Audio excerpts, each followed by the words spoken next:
"500 years ago, there were people on both sides of the Atlantic Ocean, but neither knew about the other.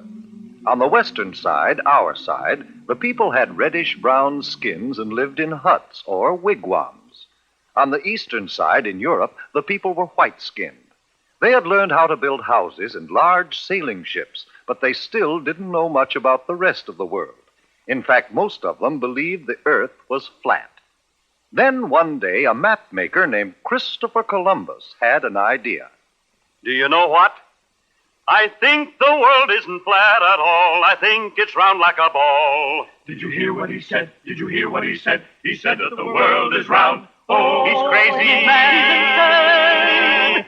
I think the world isn't flat at all. I think it's round like a ball. The world's as flat as the brim of your hat, and that is very plain.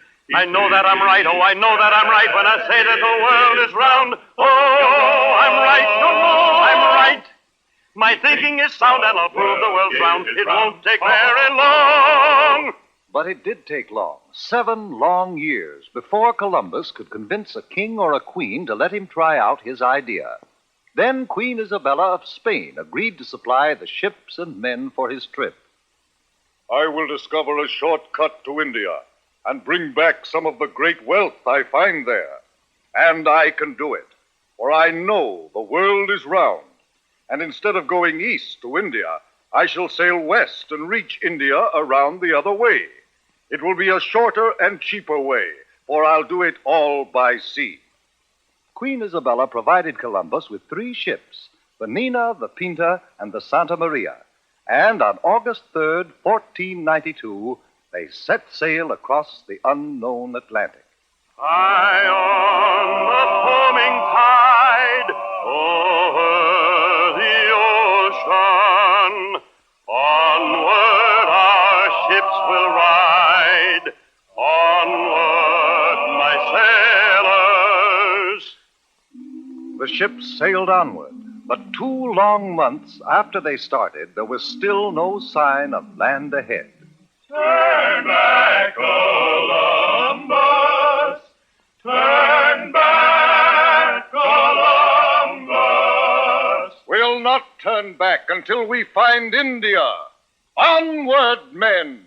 By October 10th, the sailors and the crew were ready to take matters into their own hands. If Columbus won't do as we ask, we'll put him in chains. And we'll turn the ships around ourselves. Wait! Have you heard? One of our men has just seen a branch in the ocean. What of it? It had fresh berries on it. That means we're near land. Hooray! 2 days later, the ships reached land, and Columbus and his crew saw the people with reddish-brown skins who lived there. Oh, I think it is rather surprising that they should have reddish-brown skins. But now since we have landed in India, then these people must be Indians. We'll call this part of India San Salvador, and I take possession of it in the name of the King and Queen of Spain. The people Columbus called Indians were very friendly, and they gave Columbus and his men many gifts, but not the rich jewels and gold for which they had come. For Columbus really wasn't in India at all. He was on one of the islands off the coast of America. But because of Columbus's mistake, the natives of America have been called Indians ever since. Columbus visited other islands near San Salvador, looking for the great wealth of India. And then he and some of his men returned to Spain. Hooray for Admiral Christopher Columbus!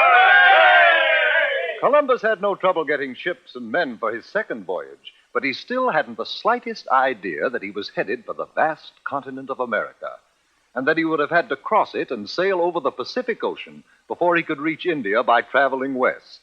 The men of Europe were no longer afraid of the ocean. Columbus made 2 more voyages, and other explorers followed. But each year on October 12th, we celebrate Columbus Day, the anniversary of that day in 1492, when Columbus first sighted the land of the New World, America.